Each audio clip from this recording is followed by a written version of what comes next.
Bien, ya estamos de regreso en este su programa Lo que pasó por BTV Canal 32. Vamos a darle paso a nuestra siguiente entrevista con el abogado y miembro de la Dirección Central de la Fuerza del Pueblo, Pedro Blanco. Para nosotros un placer tenerte aquí con nosotros el día de hoy, Pedro. Un placer, Carlos, un placer, Yasmeili. El placer es nuestro. La verdad es que bastante apropiada su visita aquí a propósito del tema de los apagones que estuvimos socializándolo el día de hoy, así que bienvenida y esperamos que se sienta como en casa. Gracias. A propósito del tema de la energía eléctrica, nosotros conversábamos hace un rato sobre el tema de que se han intensificado, ¿no?, los apagones, y que es un poco contradictorio porque así también ha aumentado la factura. O sea, tengo peor servicio, pero estoy pagando más. Correcto. Mira, el tema de la energía eléctrica en la República Dominicana es un tema de larga data. Se había mejorado en los últimos años bastante ese tema, se había creado los circuitos 24 horas, pero tendremos que entender la dinámica propiamente del sector para poder comprender la realidad de la República Dominicana. El sector eléctrico se divide fundamentalmente en tres divisiones, digámoslo así. La generación, que son los generadores privados, la distribución, que son las EDES que conocemos, y la transmisión, que es ETED, quien es la carretera por donde va confluyendo esa electricidad que se genera hasta el consumidor. Y tenemos que hacer un señalamiento en las últimas dos etapas, la distribución y la transmisión. La República Dominicana adolece en estos momentos de una inversión en cuanto a las distribuidoras, en las redes de distribución, y en cuanto a la transmisión, a la cantidad de energía que puede transmitir desde los centros de generación hacia el pueblo en general. Y eso es uno de los problemas fundamentales por lo que no tenemos un servicio eléctrico 100% potable, digámoslo así. Esa falta de inversión que se ha hecho en cuanto a la distribución genera también que el ciudadano tenga mayores apagones. El apagón aquí en República Dominicana no necesariamente viene de la mano con lo que es la generación. La generación, aunque estamos en un punto crítico, porque estamos muy justos en cuanto a lo que es producción y lo que es consumo, no menos cierto que está cubierto en el momento actual. Ahora bien, el tema de la transmisión para poder despachar esa energía hacia los centros de consumo y la distribución es un tema que ha decaído bastante en cuanto a inversión de infraestructura. Y eso va de la mano entonces a que también tengas el déficit. Y ahí es que se producen los apagones. Los apagones en República Dominicana tradicionalmente son más financieros que técnicos. Por eso se crearon en su momento los circuitos 24 horas. Y la factura eléctrica, el aumento de la factura eléctrica, aunque es inoportuno, tengo también que decir que viene de la mano con una estrategia que se había diseñado desde hacía muchos tiempos de desmontar la tarifa eléctrica. Ahora bien, se encuentra lo que es el timing político de cuándo yo debo entrar en función ese proceso de desmonte de los subsidios eléctricos. Si tú vienes de una pandemia, de una guerra de Ucrania, tienes un tema de inflación generalizada a nivel mundial y en la República Dominicana, tú no puedes también atacar lo que es el precio de la energía eléctrica. Cuando tú te refieres, y disculpa que te interrumpa, a la parte de que los apagones son más financieros que técnicos, ¿te refieres a los intereses marcados que tienen los distribuidores o los empresarios detrás de esta participación accionaria en cada EDES? Mira, la distribuidora tenía unas pérdidas o tiene unas pérdidas que para mí son irracionales, porque ellos marcan que son unas pérdidas alrededor de un 30 o un 40%. Cualquier negocio que tenga una pérdida de un 30 o un 40% en el tiempo va a quebrar. Entonces lo que significa que hay una mala gestión por parte de la distribuidora. El apagón financiero ellos lo hacían porque habían sectores donde no pagaban.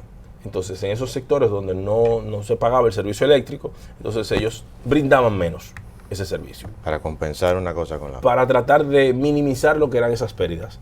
Pero tú y yo bien sabemos que eso es un parche que tú estás poniendo. Porque tú lo que tienes es que mejorar tu red de distribución para evitar ese tipo de fugas. Dicho lo anterior, es un parche sobre una mala gestión que previamente había hecho la distribuidora. Un cúmulo que había. Es un cúmulo. Entonces, por ejemplo, ¿tendría algún impacto el tema de consumir menos energía con el tema para el tema de las facturas? Porque igual yo consumo la misma energía y mi factura sigue aumentando. Claro, sigue aumentando porque ellos han desmontado lo que es la tarifa eléctrica y te están indexando el precio de mercado, que el precio de mercado viene con los precios del barril de petróleo, en función del tipo de combustible que utilice la generación, y luego los costes de transmisión y distribución que están asociados a la tarifa eléctrica. El caso Punta Catalina, que siempre lo usan de buque insignia para cualquier debate, la obra magnánima en el sector eléctrico de Danilo, que según lo que yo he estudiado documentos, originalmente eso era un plan que lo estaba trabajando Leonel Fernández. Sí. La gente no tiene mucho conocimiento de que inició con Leonel, pero yo sí tuve acceso a documentos donde yo sí vi de dónde venía la historia de Punta Catalina. Esta entrada en primera fase, que hay un problema técnico, que aquello, que la inversión que supera los 3.500 millones de dólares, que ahora no fue suficiente, que hay que complementar esa partida a través de préstamos en el Congreso, y un sinnúmero de cosas más el proceso de adjudicación a la empresa internacional, que ya sabemos que tantos problemas trajo públicamente. ¿Tú entiendes que en realidad era suficiente la solución de Punta Catalina o necesitamos más plantas de esta modalidad para solucionar el problema? Nosotros necesitamos, es que cuando tú miras el sector eléctrico debemos mirarlo en una visión global. No podemos enfocarnos en una planta o en un tipo de tecnología. Mientras mayor tecnología tengamos aquí en la República Dominicana, dígase carbón, ciclo combinado, barcazas o eólica, fotovoltaica, esa matriz nos va a dar lo que se llama una seguridad energética. Y esa seguridad energética viene de la mano de que no dependemos de una sola tecnología. Eso es por un lado. En el caso de Punta Catalina puntualmente, nosotros necesitaríamos 2 o 3 Punta Catalinas en República Dominicana. Esa es la realidad. Otro tema sería los sobrecostos asociados a plantas similares en otros países. En un momento se tocó ese tema de la sobrevaloración. Exactamente, pero también los técnicos te hablan de que hubo inconvenientes en cuanto a la construcción del puerto y en cuanto a la construcción a los desagües. Y que se inundó allá también con el agua. Pero ya esos son temas técnicos. Vamos a decir que en principio la obra es buena, la obra es necesaria, quizás los sobrecostos fueron exorbitantes, pero el problema no es solamente la generación. El problema es que nosotros tenemos que construir más líneas de transmisión y tenemos que mejorar la distribución y aumentar la distribución. Porque una sociedad en crecimiento es una sociedad dinámica, es una sociedad que siempre tiene que estar en construcción. Demanda constante. Demanda constante de construcción. Entonces, en ese sentido, es lo que tiene que hacer el gobierno. ¿Y qué es lo que tiene que hacer también? Tiene que tratar de introducir energía lo más barata posible. ¿Y cuál sería la energía más económica? Bueno, la fotovoltaica, la eólica, tratar de hacer una combinación en cuanto a carbón, en cuanto a ciclo combinado, y toda esa matriz energética que te da también seguridad en el suministro es lo que te permite una estabilidad de los precios. Algo que tenemos nosotros que hacer notar es que la República Dominicana es uno de los países que tiene una tarifa eléctrica de las más elevadas de la región. Diciendo eso nos resta competitividad mediante otros países como pudiese ser El Salvador, Guatemala o Nicaragua, que tienen una economía más pequeña que nosotros, pero tienen un servicio eléctrico más económico y más eficiente. Ojo, hay que decir también que ellos poseen grandes hidroeléctricas que también permiten que ese precio de la electricidad sea menor. Abarate los costos. Claro. Ahí iba. Entre lo que es parque eólico y hidroeléctrica, pudiera ser una solución para nosotros, pero hay un tema también del medio ambiente que tiene que ver totalmente con estos dos tipos de energía. Una situación en Haití, que aunque con el agua del Masacre no es todo para nosotros en gran manera, porque tenemos otras cuencas hidrográficas dentro de nosotros aquí, de este lado, que no tienen que ver con ellos necesariamente. Instalar las hidroeléctricas, el personal necesario para operarlas también. Nosotros tenemos la capacidad económica ahora mismo, con este endeudamiento tan alto que tenemos del Producto Interno Bruto, para instalar hidroeléctricas de ese nivel. Mira, en el tema de las hidroeléctricas es importante hacer los estudios pertinentes. ¿Por qué? Porque la realidad es que las hidroeléctricas, aunque tienen un aprovechamiento mejor del agua, un tema de energía, de producción energética, también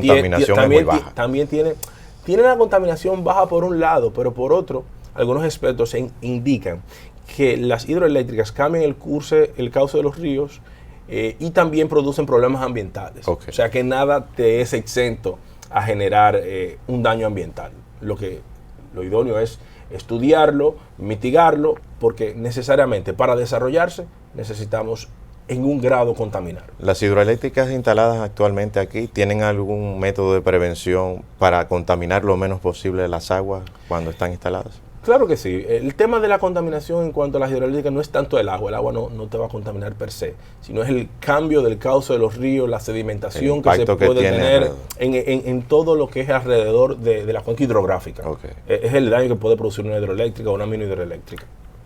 No, es bastante interesante el tema de la energía porque quizás al colectivo nos hace falta conocer un poco más, no deje de quizás la realidad, sino como que una perspectiva más macro. Y pues también nos permite poder entender, ¿no?, cómo funciona el sistema energético en nuestro país. A corto plazo, ¿cómo usted ve el avance o si ves retroceso a nivel energético en República Dominicana? Estamos hablando del presente, pero aquí Sí. se ha discutido también un tema de que, o bueno, hemos discutido en ocasiones anteriores un tema de falta de mantenimiento de las plantas, no se ve tampoco que se han iniciado planes de poder construir, ¿no?, otras plantas. Entonces, desde su perspectiva, a corto plazo, ¿cuál es el futuro que nosotros tenemos como país a nivel energético? Mira, a nivel energético nosotros tenemos un reto muy importante. El reto fundamental en este momento, a mi modo de ver, es la construcción de mayores líneas de transmisión. Nosotros tenemos un cuello de botella tanto en el sur, donde se generan y donde hay muchos proyectos fotovoltaicos que están estancados porque no tienen una línea de transmisión que pueda evacuar esa electricidad, y en el norte, específicamente en la zona de Manzanillo, hay proyectos que se van a comenzar a construir en estos momentos, tanto de plantas de generación, en Manzanillo particularmente, como de una construcción de una línea de transmisión de 350 megavatios. Importante lo que se va a hacer, pero se necesita seguir invirtiendo en esa dirección. Se necesita que las distribuidoras puedan ejercer su trabajo, que no es solamente cobrar y cobrar una tarifa alta a los ciudadanos, que estamos sufriéndolo todos, porque estamos sufriendo menos electricidad y estamos Mayor teniendo costo. un mayor costo en eso, o sea, que va directamente contra el IPC. Ya luego voy explicando más tarde qué significa eso, pero fundamentalmente tenemos que enfocar nuestra inversión a mediano y largo plazo en cuanto a la transmisión y la distribución. Ya la generación, el capital privado y el capital público van a ir en función de la demanda invirtiendo en ese sector. Lo que te hablaba del IPC viene de la mano de que... Sí, yo iba a preguntar, PC. Claro, este es el índice de precio del consumidor. Ese se ve afectado por dos razones fundamentales. El precio de los combustibles, o sea, la gasolina que uno va consumiendo, porque afecta todo lo que es el transporte de carga, con lo cual aumenta lo que es los precios inflacionarios, y evidentemente la electricidad, que funge en ese mismo sentido, porque en la medida que la industria va recibiendo una energía más cara, también la industria va a traspasar esos costes al producto final. Y eso entonces viene de la mano a una inflación que vamos viviendo. Así es. Bueno, no, totalmente bueno y válido, ¿no?, su comentario. La verdad es que entiendo que este tipo de temas deberíamos de traerlo más a menudo, dado que el tema de la energía eléctrica es un tema colectivo, ¿no?, en donde creo que no solamente necesitamos saber lo básico, sino también entender cómo funciona el sistema, pues para poder comprender cómo eso nos afecta directamente. Nosotros nos sentimos muy agradecidos con su presencia el día de hoy. Ya no sé si quiera pues unas últimas recomendaciones que quisiera pues compartirle a los televidentes con el tema del consumo de la energía eléctrica que pudiéramos aplicar. Sí, definitivamente nosotros tenemos que ser responsables en cuanto al consumo eléctrico. Debemos tratar en la medida de lo posible de comprar electrodomésticos que sean de bajo consumo, mejor eficiencia. En cuanto a las luces, las bombillas, tratar de que sean bombillas de bajo costo, que eso va mitigando lo que es el propio consumo. También el hecho de tener conectados al mismo tiempo muchos electrodomésticos te va a afectar lo que es la potencia. La tarifa eléctrica tiene ese doble componente, energía consumida y la potencia. La potencia es lo que tú tienes dentro de la casa que utilizas. Si lo tienes todo conectado, pues entonces o lo utilizas al mismo tiempo, entonces vas a tener un mayor consumo. Bueno, pues ya ustedes saben, señores, apaguen sus luces que no estén usando, bombillos de bajo consumo y electrodomésticos pues que igual no consuman tanto. Muchísimas gracias al licenciado Blanco por acompañarnos. Gracias a ustedes. Pedro, placer haberte tenido con nosotros aquí en este tu programa Lo que pasó por BTV Canal 32 y será hasta el día de mañana en nuestra próxima emisión. Muchísimas gracias.